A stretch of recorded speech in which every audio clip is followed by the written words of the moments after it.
MDMA എന്ന് പറഞ്ഞ സാധനം ശരിക്കും കേട്ടിട്ടുണ്ടോ? ശരിക്കും MDMA എന്താ? MDMA ആണ് അല്ലേ? MDMA എന്ന് പറഞ്ഞാൽ എന്താ ശരിക്കും?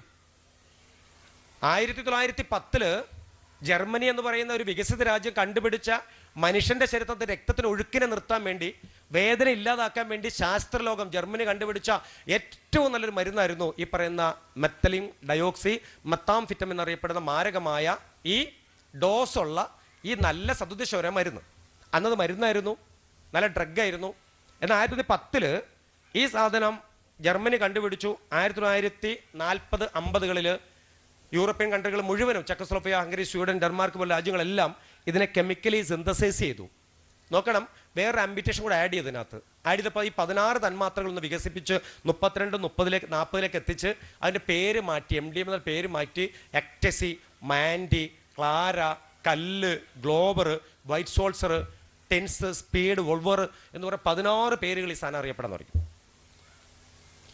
അങ്ങനെ 1910 ജർമ്മനി കണ്ടുപിടിച്ച ഈ സാധനം കറങ്ങിത്തിരിഞ്ഞ് യൂറോപ്യൻ നാട് വഴിയെല്ലാം നിന്ന് അവസാനം ഒടുവിൽ ഈ പറയുന്ന ഗോഡ്സ് ഓൺ കൺട്രി, ദൈവത്തിൻ്റെ നാടായ കേരളത്തിൽ ഇന്ന് വന്നു. 1913 കേരളത്തിൽ ഫസ്റ്റ് റിപ്പോർട്ട് തൃശ്ശൂർ, പിന്നെ അങ്ങ് ആലപ്പുഴ ജില്ല, 3-ാം സ്ഥാനം കാസർഗോഡ്, 4 കോഴിക്കോട്, 5 മലപ്പുറം. അങ്ങനെ റിപ്പോർട്ട് ചെയ്യപ്പെട്ടു. ക്വാണ്ടിറ്റി അങ്ങനെ കൂടി. 1-2 പേര് അവിടുന്ന് വരുമ്പോൾ അവർ ഉപയോഗം കണ്ടു, അവരുടെ വയലൻസ് കണ്ടു, അവരുടെ വിഡ്രോ സിംറ്റംസ് കണ്ടു. അവരെ പ്രതിപാദിക്കുമ്പോൾ മനസ്സിലാകുന്ന കടുത്ത സൈക്കോട്രോപ്പി സബ്സ്റ്റൻസ് അഡിക്റ്റഡ് ആണ്, കിട്ടാതെ വന്നപ്പോൾ ഉണ്ടാകുന്ന സംവിധാനമാണ്, നാട്ടിൽ നിന്നും കിട്ടാനില്ലെന്ന് മനസ്സിലായി. അങ്ങനെയാണ് എക്സൈസ് ഡിപ്പാർട്ട്മെൻറ്റ്, പോലീസ് ഡിപ്പാർട്ട്മെൻറ്റും ഇവിടുത്തെ സൈക്കാട്രിക് ഡിപ്പാർട്ട്മെൻ്റ് എല്ലാം ഇത്തരത്തിലുള്ള മരുന്നുകൾ കഴിക്കുന്നു. അത് കിട്ടാതെ വരുമ്പോൾ അവർ കൈ കിട്ടിയ സാധനങ്ങളൊക്കെ കഴിക്കാൻ തുടങ്ങി. അങ്ങനെ ഒടുവിലാണ് എന്ത് വന്നത്? ഈ സാധനങ്ങൾ ഇങ്ങോട്ട് വരാൻ തുടങ്ങിയപ്പോൾ ഇപ്പം മുക്കിന് മൂലയിലെല്ലാം ഈ സാധനം കിട്ടാൻ തുടങ്ങി. ഒരു സിഗരറ്റ് നിങ്ങൾക്ക് തന്നാൽ, ശ്രദ്ധിച്ച് കേട്ടോണേ, സിഗരറ്റ് നിങ്ങൾക്ക് തന്നാൽ വേണ്ടാന്ന് പറയും. കാര്യം സിഗരറ്റിന് തീയുണ്ട്, പുകയുണ്ട്, ചാരമുണ്ട്. അത് വലിച്ചു കഴിഞ്ഞാൽ ദൂരെ നിന്ന് ഒരാൾക്ക് കാണാൻ പറ്റും, പുകയുണ്ടാവും, അടുത്ത് വന്ന സ്മെല്ലുണ്ടാവും. ഇനി ഒന്നുമില്ലെങ്കിൽ 10 വർഷം വലിക്കുന്ന ആളുടെ വായം തുറന്ന പല്ലിനടിയൊക്കെ കറയുണ്ടാവും. മദ്യപിക്കുന്ന ആൾ മദ്യപിക്കുമ്പോൾ അത് ഒഴിച്ചു കൊടുക്കണം മാനുവലായിട്ട്. അപ്പോൾ നമ്മൾ ചിലപ്പോൾ വേണ്ടാന്ന് പറയും. ഇല്ല കുടിച്ചു കഴിഞ്ഞാൽ അങ്ങനെ ആടുമൊക്കെ ചെയ്യും, എന്താ അങ്ങനെ ചോദിക്കും ഇല്ലേ? അങ്ങനെ തിരിച്ചറിയാൻ പറ്റും. പക്ഷേ ഞാൻ 1 മണിക്കൂർ ഉള്ളതുകൊണ്ട് ആ സ്പീഡ് കൂട്ടുന്ന കേട്ടോ. 3 മണിക്കൂർ എനിക്ക് വേണം, എന്നാൽ ചിരിയും കളിക്കായിട്ട് പോകാൻ പറ്റുള്ളൂ. അതുകൊണ്ട് ആ സ്പീഡ് കൂട്ടണേ. അപ്പോൾ ഈ മദ്യം എന്ന് പറയുന്ന സാധനം നമ്മൾ വേണ്ടാന്ന് പറയും. പക്ഷേ ഈ സാധനം വേണ്ടാന്ന് പറയില്ല. കാര്യം എന്താണെന്ന് അറിയാമോ? ഇത് വേണോ ചോദിച്ചിട്ടല്ല തരുന്നേ. ഒന്ന് നോക്കണമെന്ന് പറഞ്ഞ് ചോദിച്ചിട്ടല്ല തരുന്നത്. കാര്യം എന്താ? നീ നല്ല ബോധമുള്ളവനാണ്. കാര്യം എന്താ വെച്ചാൽ നിനക്കറിയാം, PSCക്കൊക്കെ ചോദിക്കാൻ ചോദ്യം കൂടിയാണ് MDMA കുറിച്ച്. എന്ത്? What is meaning of killer drugs? എന്താണ് കില്ലർ ഡ്രഗ്സ്? എന്താ കില്ലർ ഡ്രഗ്സ് കാറ്റഗറി? കേട്ടോണം. ഒറ്റത്തവണ ഉപയോഗിച്ചാൽ രണ്ടാമത് ഉപയോഗിക്കാൻ ശരീരം നിരന്തരമായി ആവശ്യപ്പെടുന്ന സൈക്കോട്രോപ്പി സബ്സ്റ്റൻസിന്റെ കാറ്റഗറിക്ക് പറയുന്ന പേരാണ് കില്ലർ ഡ്രഗ്സ് കാറ്റഗറി. അപ്പോൾ how many types of the killer categories? എത്ര ടൈപ്സ് കാറ്റഗറീസ് ഉണ്ടാവും അതിനകത്തെന്ന് അറിയാമോ? 18-ൽ പരം സൈക്കോട്രോപ്പി സബ്സ്റ്റൻസ് ഈ കാറ്റഗറിയിലുണ്ട്. പെത്തഡിൻ, ഹെറോയിൻ, ബ്രൗൺ ഷുഗർ, ആഷിക് ഓയിൽ, നിറ്റോക്സ്, അങ്ങനെ MDMA അടങ്ങുന്ന 18-ൽ പരം കടുത്ത സൈക്കോട്രോപ്പി സബ്സ്റ്റൻസ് ആണ് കില്ലർ ഡ്രഗ്സ് കാറ്റഗറി വരുന്നത്. ഒരു തവണ പോലും അത് പരീക്ഷ നടത്താൻ പാടില്ല എന്ന് പറയണേ. ഒരു തവണ പോലും ആദ്യ ഡോസ് എടുത്ത് ഒരു തവണ പോലും പരീക്ഷ. മക്കൾ ഇവിടെ നോക്ക്, ഇവിടെ ബോയ്സ് എല്ലാം തല പൊക്കിക്കുക, നേരെ ഇരുന്നേ. എല്ലാം തല നേരെ വെക്കും, തല കുനിയല്ല, നേരെ ഇരിക്കണം. നിങ്ങൾ ഒരാളെ തല ഇങ്ങനെ എനിക്ക് ഇവിടുന്ന് കാണാൻ പറ്റും, ഇങ്ങനെ ആയാൽ. നേരെ ഇങ്ങോട്ട് നോക്കുക, എന്നെ തന്നെ നോക്കുക. It's very good. ഓക്കെ. അപ്പോൾ ഒരു തവണ ഉപയോഗിച്ചാൽ രണ്ടാമത് ഉപയോഗിക്കാൻ ശരീരം വീണ്ടും ആവശ്യപ്പെടുന്ന സൈക്കോട്രോപ്പി സബ്സ്റ്റൻസ് ഏതാണോ അതെല്ലാം കില്ലർ ഡ്രഗ്സ് കാറ്റഗറിയാണ്. ഇനി പാർട്ടി ഡ്രഗ് എന്ന പേരിൽ ഇത് അറിയപ്പെടുന്നുണ്ട്. എന്താണ് പാർട്ടി ഡ്രഗ്? അതായത് ആഘോഷങ്ങളിൽ, മ്യൂസിക് ഇവന്റുകളിൽ ഏറ്റവും കൂടുതൽ പെൺകുട്ടികൾ ബാംഗ്ലൂരും ഛത്തീസ്ഗഡിലൊക്കെ പോകുമ്പോഴാണ് ഈ സാധനം ഉപയോഗിച്ചു എന്ന് തിരിച്ചറിയണത്. കൂട്ടുകാരെ വേണ്ടി നല്ല DJ പാർട്ടി നടക്കുന്നുണ്ട്, ഡാർക്ക് ഹബ്ബ് ഉണ്ട്. ഇതിന്ന് കാണുന്ന ഡാർക്ക് ഹബ്ബ് വൈബാണ് ഇപ്പോഴത്തെ. നീ അറിയില്ല, 2025 ശേഷം ഡാർക്ക് ഹബ്ബുകൾ ഭയങ്കര രസമാണ് ഇല്ലേ? എന്താടി നീ വന്ന് കണ്ടോക്ക്, രസമല്ലേ? അപ്പോൾ അവിടെ പഠിക്കാൻ നമ്മൾ കുഞ്ഞുങ്ങളൊന്ന് പോകും. അത് ഇരുട്ടിലാണ്. ചില മ്യൂസിക്കുകൾ വരും, ചില ലൈറ്റുകൾ ഇങ്ങനെ ഫ്ലാഷ് ചെയ്യും. അതിനകത്ത് ചില സ്ലോലി മ്യൂസിക്കുകൾ കടന്നു വരും, ചില അൺനെസറി മൂവ്മെൻറ്റുകൾ, ചില വോയിസുകളും ചില ഹൊറർ വോയിസുകളൊക്കെ മിക്സ് ചെയ്യും. അതിനിടെ ജ്യൂസുകൾ ഇങ്ങനെ കൊണ്ട് സെർവ് ചെയ്യും. സെർവ് ചെയ്ത് പോകുമ്പോൾ ഒരു സുഗന്ധത്തിൻ്റെ പരിമളം ഇങ്ങനെ കടന്നു വരും. അപ്പോൾ വല്ലാത്തൊരു വൈബിൽ. പിന്നെ ചില സ്ഥലങ്ങളിൽ ലൈറ്റുകൾ ഇങ്ങനെ പ്രകാശിക്കും. അത് ചിലരൊക്കെ നോക്കുമ്പോൾ അവിടെ ഇവിടെ ഇരുന്ന് ചിലവരൊക്കെ ഇങ്ങനെ കുശലമായി വർത്താനം പറയും.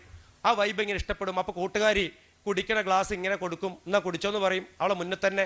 കാര്യം എന്താ? ലൈവിൽ അവളൊരു പെപ്സിയോ സോഡയൊക്കെ പൊട്ടിച്ചകത്ത് ഒഴിക്കുമ്പോൾ ആ ഗ്ലാസ് കൊടുക്കുന്നവളുടെ വിരൽ ഇതിനകത്തേക്കൊന്ന് ഇങ്ങനെ അമർന്നിരിക്കും, ചൂണ്ടുവിരൽ ഇങ്ങനെ അമർന്നിരിക്കും. ഈ ജ്യൂസിനോ പാനീയത്തിലോ കോഫിയിലോ അവളുടെ ചൂണ്ടുവിരൽ അമർത്തി വെച്ചിട്ടാണ് കൊടുക്കുക ഇങ്ങനെ. ആ ചൂണ്ടുവിരലിനകത്ത് എത്രമാത്രം MDMA ഉണ്ടോ, മെത്തലീൻ ഡയോക്സി മെത്താഫിറ്റമിൻ ഉണ്ടോ, അത്ര മാത്രം മതി ഈ ജ്യൂസിൽ ഒരു സെക്കൻഡ് ഇങ്ങനെ അമർന്നിരുന്നാൽ മതി.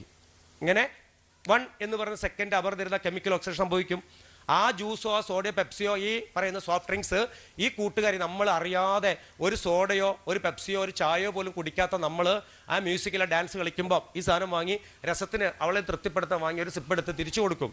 നമ്മളങ്ങനെയാണല്ലോ. ആ കൊടുക്കുന്നതോടുകൂടി മതി നമ്മുടെ ഇന്റേണൽ ഓർഗൻസിനകത്തേക്ക് ഈ സാധനം വന്നു, നമുക്കൊരു ചേഞ്ച്, ഒരു സ്റ്റിമുലേഷൻ ചേഞ്ച് വന്നു. ആ ചേഞ്ചിൻ്റെ ആഫ്റ്റർ എഫക്റ്റ് വേദി പറയാൻ പാടില്ല, കുട്ടികൾ ഇരിക്കുന്ന വേദി പറയാൻ പാടില്ല. കാരണം national drug and society executive മെമ്പറാണ് ഞാൻ.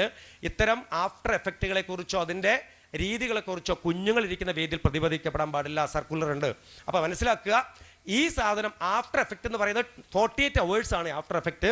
നമ്മൾ ഈ പരിപാടി എല്ലാം കഴിഞ്ഞ് നമ്മൾ നേരെ റൂമിൽ പോകും, വല്ലാത്ത പിന്നെ 48 മണിക്കൂർ നമ്മൾ ഉറക്കമെല്ലാം കഴിഞ്ഞ് എഴുന്നേൽക്കുമ്പോൾ വല്ലാത്ത ഉത്കണ്ഠ, ജിജ്ഞാസ, ആകുലത, ഭയങ്കരമായിട്ട് നമുക്ക് എന്തൊക്കെയോ നമുക്ക് തോന്നലുകളൊക്കെ വരുമ്പോൾ നമ്മൾ ഭയങ്കര ഡിപ്രഷനിലേക്ക് പോകുമ്പോൾ നമ്മൾ ഫോൺ എടുത്തിട്ട് വിളിക്കും, വെടി നീ ഒന്ന് വാ, നമ്മൾ ഇന്നലെ പോയ സ്ഥലത്തേക്ക് ഒന്ന് പോകാം, ബാ പ്ലീസ്, എന്ത് രസമാണ് ഇവിടുത്തെ വൈബ്, എനിക്ക് അങ്ങോട്ട് പോകണം, ബാ പ്ലീസ്, എനിക്ക് ആ ജ്യൂസ് കുടിക്കണം, നീ ബാ പോടി പ്ലീസ്. അങ്ങനെ നിരന്തരമായി പോകാൻ തുടങ്ങും. അത് പോകാൻ പറ്റിയിട്ടില്ലെങ്കിൽ കടുത്ത ഡിപ്രഷൻ ഉണ്ടാകും, അങ്ങോട്ടേക്ക് എങ്ങനെയെങ്കിലും എത്തും. ആ പറഞ്ഞു വരുന്നത്, ഒറ്റ തവണ നമുക്കറിയാതെ നമ്മുടെ ശരീരത്തിലേക്ക് തരുന്നത് അവിടുത്തെ ഒരു വൈബാണ്, അവിടുത്തെ ലൈറ്റിംഗ് അറേഞ്ച്മെൻ്റ് ആണ്, അവിടുത്തെ മ്യൂസിക് സിസ്റ്റമാണ്, അവിടുത്തെ കൂട്ടുകെട്ടാണ്.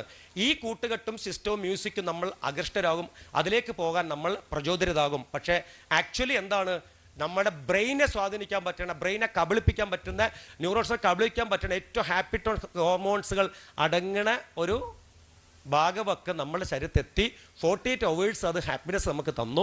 48 hours നമ്മൾ കഴിഞ്ഞപ്പോൾ ബ്രെയിൻ ആകെ അങ്ങോട്ട് വയലൻ്റായി. നിങ്ങൾ ചില വീഡിയോസൊക്കെ എടുത്ത് നോക്കുമ്പോൾ കാണാം. ഇപ്പോൾ ശൂരനാട് ഇല്ലെങ്കിൽ ഇവിടുത്തെ SI-മാരൊക്കെ യൂണിഫോം ഉണ്ട്, കഴിവുണ്ട്, എല്ലാവരും ഉണ്ട്, അംഗബലമൊക്കെ ഉണ്ട്, തോക്ക് വരെയും കയ്യിലുണ്ട്, ഇവരുടെ കയ്യിലൊക്കെ ഫയറിംഗ് ലൈസൻസ് ഉള്ള സബ് ഇൻസ്പെക്ടർമാരാ എല്ലാവരും, ഞാനടങ്ങുന്നത്. പക്ഷേ ചില ആളുകളെ ടൗണിൽ നിന്നൊക്കെ കിട്ടുമ്പോൾ അവർക്ക് പേടിയൊന്നുമില്ല, കൊല്ലടാ എന്നൊക്കെ പറയും, ബട്ടൺസൊക്കെ വലിച്ചു പൊട്ടിക്കും. അണ്ട് സെല്ല് കയറുമ്പോൾ തന്നെ പറയും, സാറേ പ്ലീസ് ഒന്ന് തരുമോ, ഒറ്റ തരുമോ പ്ലീസ് സാറേ. അപ്പം ഞങ്ങൾ തരാൻ തരാന്നൊക്കെ പറഞ്ഞു അടക്കി വെക്കും. കുറച്ച് കഴിഞ്ഞാൽ പറയും, സാറേ